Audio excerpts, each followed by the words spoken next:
Students, this is Dr. Kinnari Dhruv. Welcome to chapter uh, of cost accounting. The chapter is overheads. We had already seen the basic concepts. What do you mean by the overheads? Fine. And कि overheads को अब क्या कहेंगे, ठीक है। और हमने कुछ प्रैक्टिकल सम्स एक का मैंने आपको कराया था, ठीक है, पिछले लेक्चर्स में।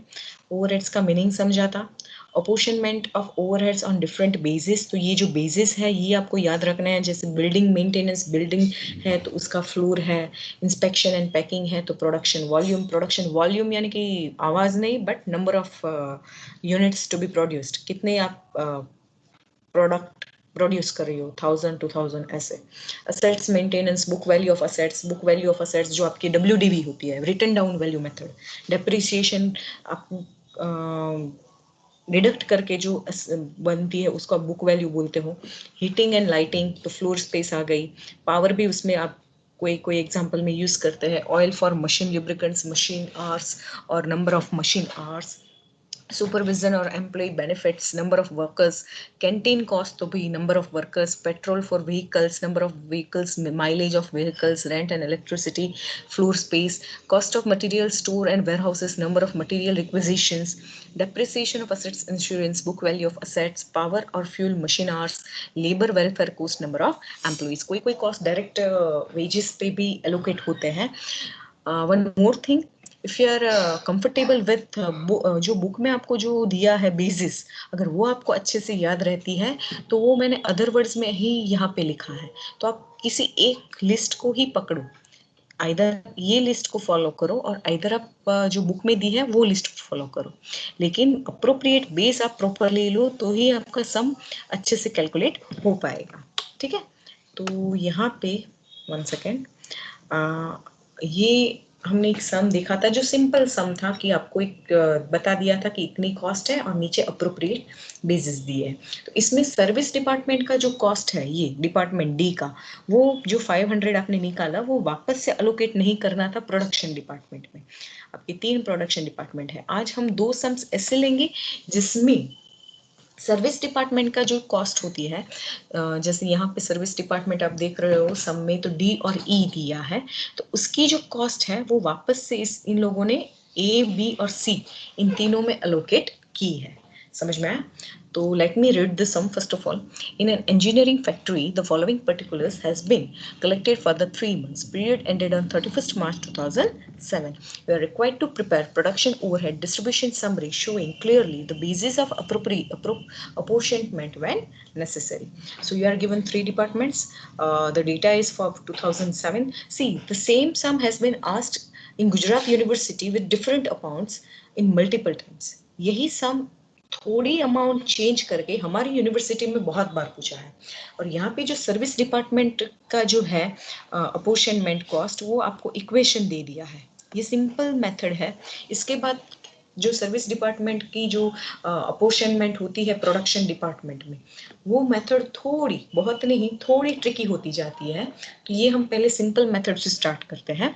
तो यहाँ पे आपको सारे नंबर ऑफ वेजेस दे दी है, direct wages, direct material, staff, electricity, light, points, assets value and area square metre. Fine, कि कितने एरिया हर एक कर रहा है। तो एक्सपेंसेस ये बेस है, ये सॉरी कॉस्ट नहीं है, ये क्या है, बेसिस, अप्रोप्रिएट बेसिस। नीचे आपको कॉस्ट दी है, the expenses for the period, for the period मैंने बोला था overhead is a period cost. For the expenses for the period where motive power, it is a motive, it should be motor power rupees 550, lighting power 100, store overheads आपको दिया है 400, ठीक है।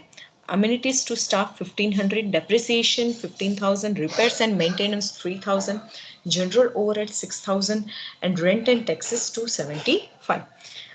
फिर नीचे आपको एक लाइन दी है, apportion the expenses of service department E in the proportion of 3:3:4 and those of the service department D in the ratio of 3:1 department A, B and C respectively. That means ये D और E की जो भी cost आती है वो D की जो आप allocate करोगे A, B और C में वो उसका ratio है 3:4 and department D the ratio is given 3:1.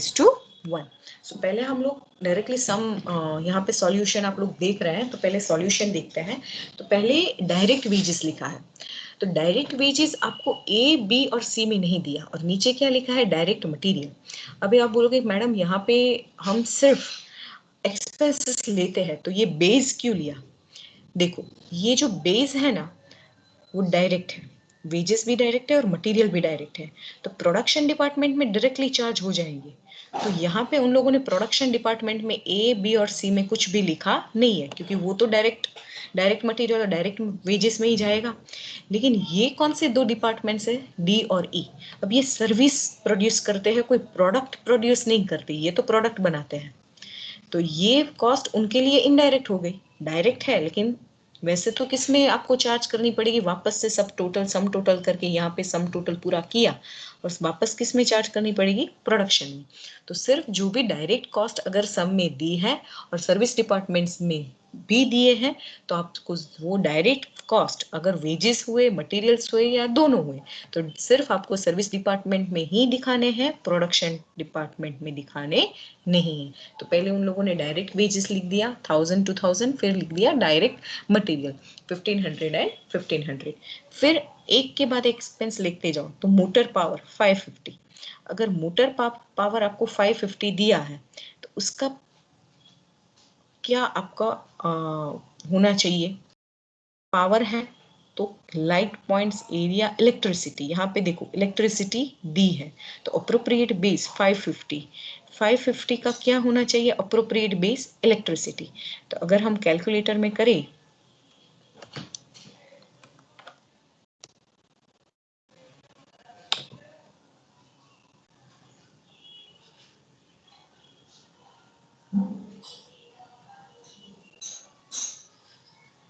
तो यहाँ पे इलेक्ट्रिसिटी है ठीक है यहाँ पे इलेक्ट्रिसिटी है तो पहले उसका हम टोटल निकालते हैं 4000 3000 2000 1000 एंड 1000। तो 4 + 3 7 7 + 2 9 9 + 1 और 11000। तो पहले 550 डिवाइड बाय 11000 तो पर यूनिट क्या आ जाएगा 0.05। तो यहाँ पे देखो लिखा है 5 पैसा पी यानी कि पैसा पर किलोवाट आवर। अब इसको हर एक बेस के रिस्पेक्टिव बेस डिपार्टमेंट ए का 4000 डिपार्टमेंट बी का 3 सी का 2 डी का ई का 1000 उसके साथ मल्टीप्लाई करते जाओ। तो 0.05 मल्टीप्लाइड बाय 4000 तो अगर वो करेंगे तो क्या आ जाएगा 200। तो यहाँ पे 200 आ गया। वापस से करो तो वापस से पर यूनिट क्या आया था 0.05 मल्टीप्लाइड बाय डिपार्टमेंट बी उसका बेस क्या है 3000 ठीक है तो 150 ठीक है। फिर डिपार्टमेंट सी तो 0.05 मल्टीप्लाइड बाय 2000 ठीक है तो क्या आ जाएगा 100। फिर डिपार्टमेंट सी 1000 तो 550 सॉरी 0.05 ठीक है मल्टीप्लाइड बाय 2000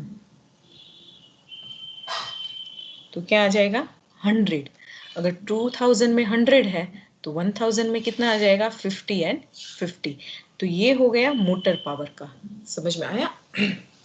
फिर आपको दिया है लाइटिंग एंड पावर। तो लाइटिंग एंड पावर के लिए आपको लाइट पॉइंट्स दिए हैं तो पहले इसका सम टोटल करो 10 + 16 26 26 + 4 30 30 + 6 36 एंड 36 + 4 40, तो टोटल इसके कितना आ गए, इसका टोटल 40, और ये आपको टोटल एक्सपेंस कितना दिया है 100, तो 100 divide by 4, 100 divide by sorry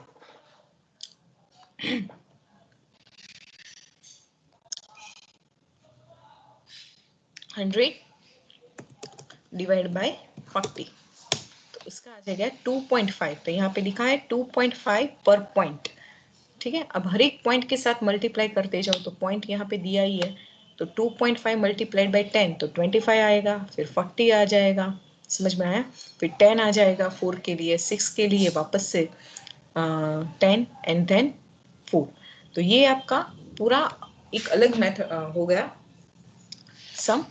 फिर आपको दिया है स्टोर्स ओवरहेड्स 400, तो वो जो है स्टोर्स कहाँ पे यूज होता है, मटेरियल में, तो वो बेस क्या लेंगे हम, मटेरियल, ठीक है। तो पहले इसका टोटल करो, तो यहाँ पे 1000 प्लस 2000 3 प्लस 5 प्लस 3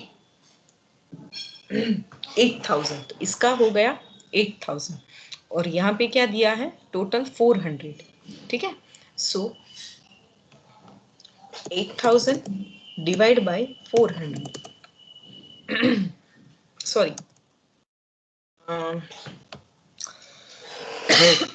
रिवर्स दे लिया, 400 डिवाइड बाय 8000 तो 0.05, समझ में आया। तो यहाँ पे 0.05 मल्टीप्लाइड बाय 1000, जो आपने बेस लिया है वो एक के बाद एक मल्टीप्लाई करते जाओ, तो यहाँ पे 1000 इज इक्वल टू 50, फिर आ जाएगा 100 2000 के लिए, फिर 2000 के लिए वापस 100, 1500 के लिए 75 एंड 75, समझ में आया। तो ये आंसर हो गया, समझ में आया। फिर क्या है एमिनिटीज टू स्टाफ, तो उसका टोटल कितना है 1500, अब एमिनिटीज टू स्टाफ तो उसमें हम बेस क्या लेंगे, स्टाफ, नंबर ऑफ स्टाफ दिया ही है, तो 100 प्लस 150, तो यहाँ पे 100 प्लस 150 250, 250 प्लस 150 400, 400 प्लस 100 500, तो 400 सॉरी 1500 डिवाइड बाय 500, तो पर एम्प्लॉय कितनी आ गई आपकी अमाउंट 3, तो मल्टीप्लाई करते जाओ, अब 3 को मल्टीप्लाई करो नंबर ऑफ स्टाफ 100 के साथ, तो 300, 3 मल्टीप्लाइड बाय 150 450 450, फिर 3 मल्टीप्लाइड बाय 50 तो 150 एंड 150, तो ये पूरा आपको एक मेथड पता चल गई कि हर एक में अपोर्शन कैसे करना है। अगर इस मेथड में कुछ भी क्वेरी हो just ask Microsoft team, fine.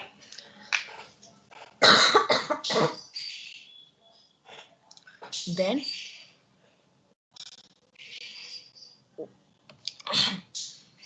फिर आपको दिया है डेप्रिसिएशन, तो डेप्रिसिएशन में वैल्यू ऑफ असेट्स आएगी, तो वो आपको अपोर्शन करनी पता है। रिपेयर्स एंड मेंटेनेंस, तो रिपेयर्स एंड मेंटेनेंस में भी वैल्यू ऑफ असेट्स ही आएगी, समझ में आया, यहाँ पे बेस लिखा है। फिर जनरल एक्सपेंसेस दिए हैं, ये रहा है, जब भी जनरल एक्सपेंसेस दिए होते हैं तो हमेशा डायरेक्ट वेजेस को ध्यान में लेना है और किसी को नहीं, तो वो आपने अपोर्शन कर दिया। और फिर rent and taxes, rent and taxes में क्या आ जाएगा, एरिया स्क्वायर मीटर, तो ये पूरा आपने सब में अपोर्शन कर दिया। अब मेन बात जो नई आपको सीखनी है वो कि सबकी अपोर्शनमेंट हो गई सॉरी फिर आपको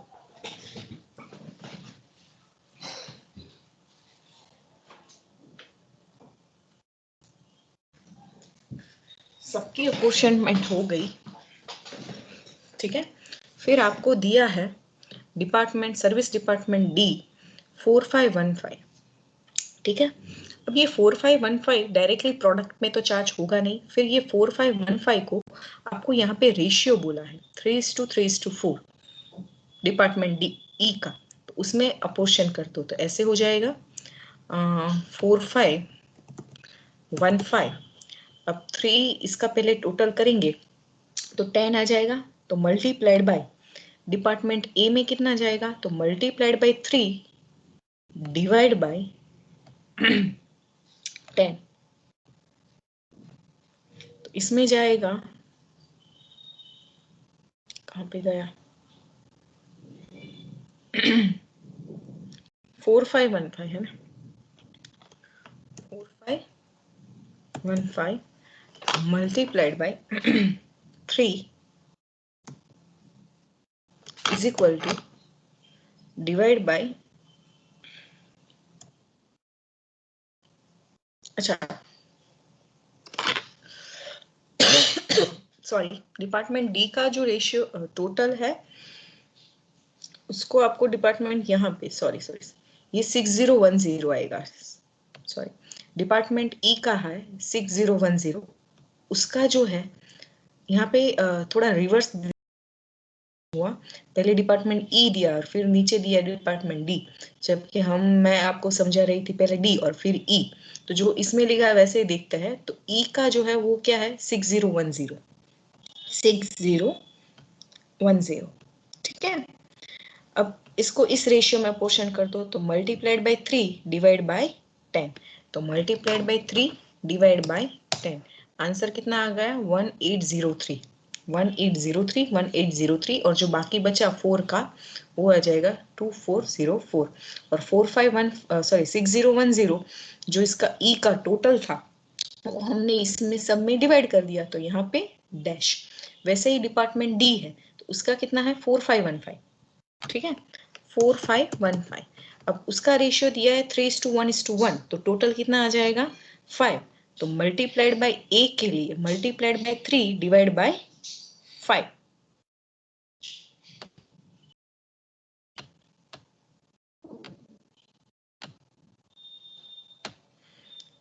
टू 709 और इन दोनों में 1:1 के हिसाब से 903। तो ये आपका एक दूसरा सम हो गया जिसमें ये आपका स्टैंडर्ड सम है। ऐसे सम एग्जाम में बहुत आते हैं कि प्रोडक्शन डिपार्टमेंट 3 है और सर्विस डिपार्टमेंट 2 है, तो पहले सब कॉस्ट जो नीचे आपको दी है वो सबको अपोर्शन कर दो, उसकी मैंने आपको टेक्निक भी बता दी है कि पर यूनिट निकाल लो और हर एक बेस के साथ मल्टीप्लाई करते जाओ, फिर जो सर्विस डिपार्टमेंट है और जो रेशियो दिया है उसमें आप डिवाइड कर दो। एक और सम हम लेते हैं, ठीक है। ये सम कैसा है कि यहाँ पे एक अलग मेथड ली हुई है, अलग मेथड यानी कि पहले इस समय क्या था कि आप पर यूनिट निकालते थे 2.5%, ठीक है। यहाँ पे आप सबका रेशियो निकालेंगे पहले ही, ठीक है। आप इस हिसाब से भी सम कैलकुलेट कर सकते हो और उस हिसाब से भी कर सकते हो, जैसे कि let me read this sum first of all, sorry. Murthy Company Limited is divided into 4 departments A, B and C and production department D.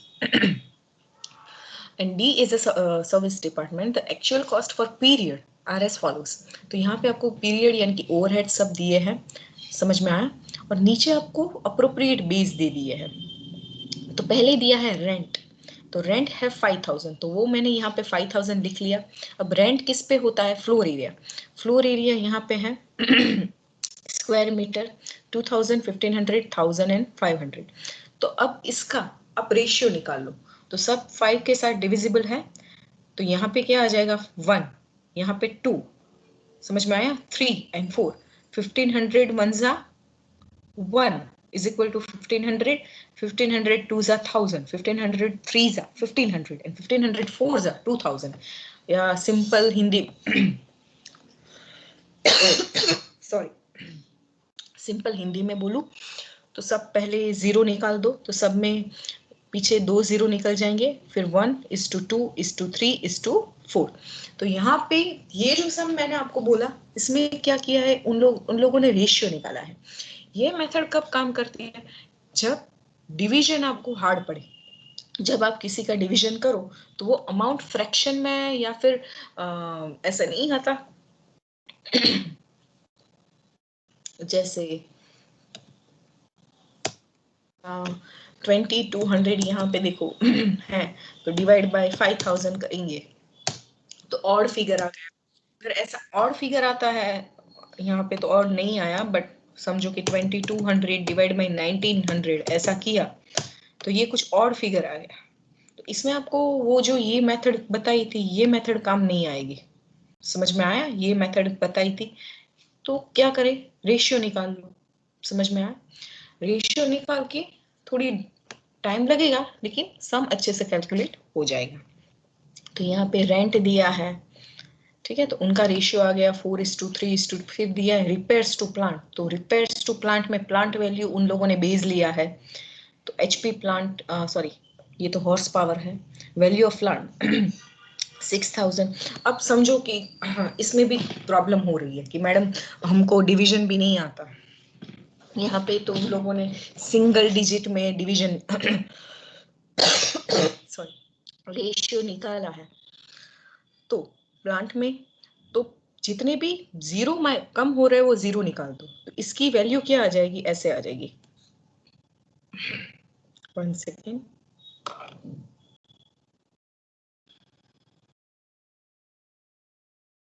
देखो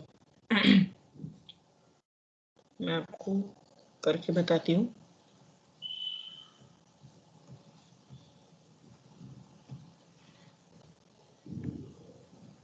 ठीक है, अगर समझो कि आपको रेशियो निकालना नहीं आ रहा है, तो रेशियो कैसे निकालेंगे?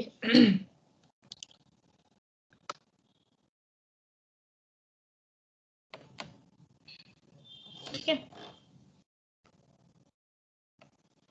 अब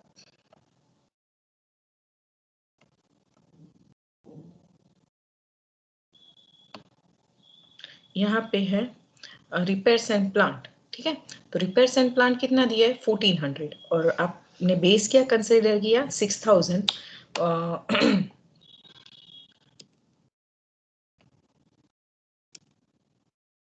तो यहाँ पे 6000 डिपार्टमेंट ए का, फिर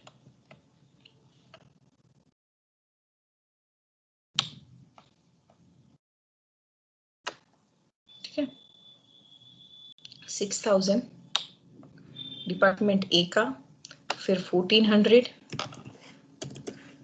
फिर 3600, फिर आपने कंसिडर किया 2400।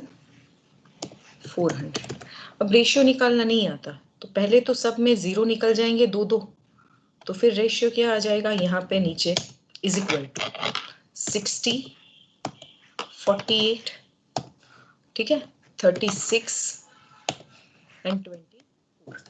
अब नहीं आ रहा है तो बस इसको ही रेशियो ले लो। तो यहाँ पे जो रिपेयर्स एंड प्लांट, यहाँ पे 5:4:3:2 दिया है, तो वो लेने की जरूरत ही नहीं है, इसका ही सम टोटल कैलकुलेटर में कर दो। तो यहाँ पे कैलकुलेटर में अगर हम करें तो 60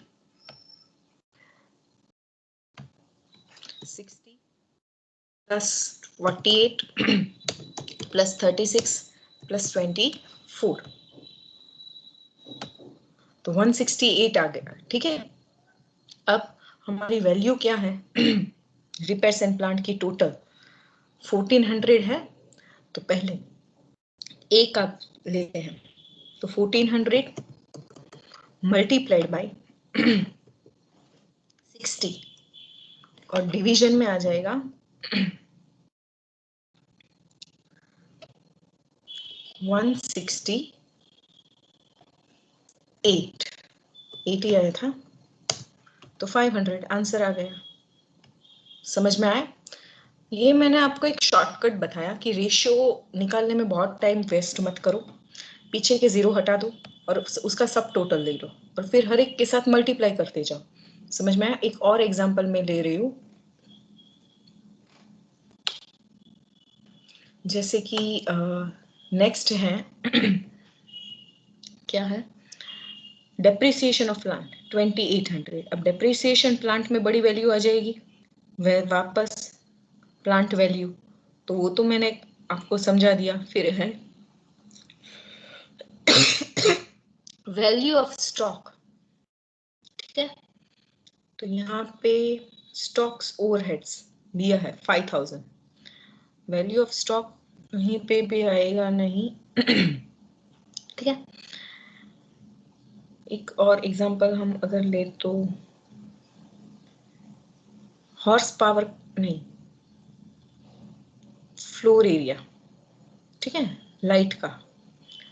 तो फ्लोर एरिया जो है 2000, तो वापस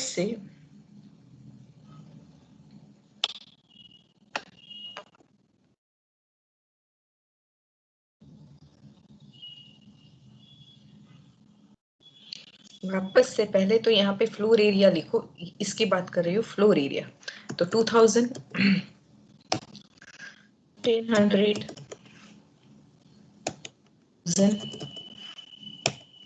एंड 500। इसमें कुछ समझ में नहीं आ रहा है तो पीछे 2 जीरो निकल रहे हैं, तो रेशियो क्या बचेगा नीचे? 20,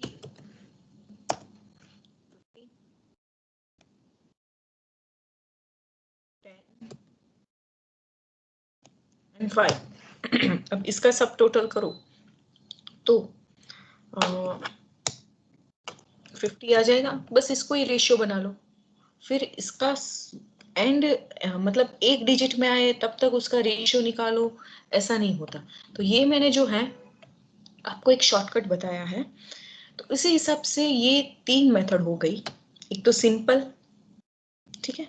फिर एक मेथड जिसमें सिंपल में कुछ भी आप सारे जो असेट्स है वो सब में आप डिवाइड कर रहे होते हो, उसमें आप कुछ सर्विस डिपार्टमेंट्स का नहीं इसमें प्रोडक्शन डिपार्टमेंट में यूटिलाइज कर रहे हैं। फिर एक ये जो सर्विस डिपार्टमेंट जो होती है वो उसका जो पोर्शन आता है वो आप प्रोडक्शन डिपार्टमेंट में डाल देते हो।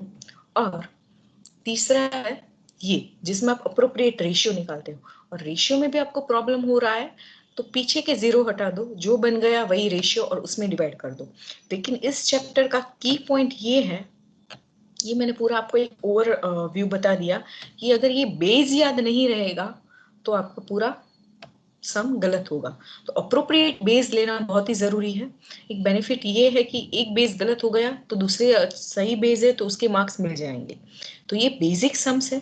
अब जो मैं आपको मेथड नेक्स्ट लेक्चर में बताऊंगी उसमें हम सिर्फ आपको एक आइडिया आ गया कि कैसे करना है। अब जो सारी जो सम्स होंगे वो ये जो सर्विस डिपार्टमेंट है वो प्रोडक्शन डिपार्टमेंट में ये जो मेथड्स यहाँ पे बताई है उसमें स्टेप लैडर है, रिपीटेड डिस्ट्रीब्यूशन, ये मेथड मोस्ट टाइम पे है, ठीक है। स्टेप लैडर है और ट्रायल एंड एरर, ये भी मोस्ट टाइम पे है, बहुत बार पूछी है। तो जो नेक्स्ट लेक्चर होगा उसमें हम लोग वो स्टडी करेंगे। और कोई भी क्वेरी हो तो just ask me in the chat section. So I am ending this meeting. Thank you.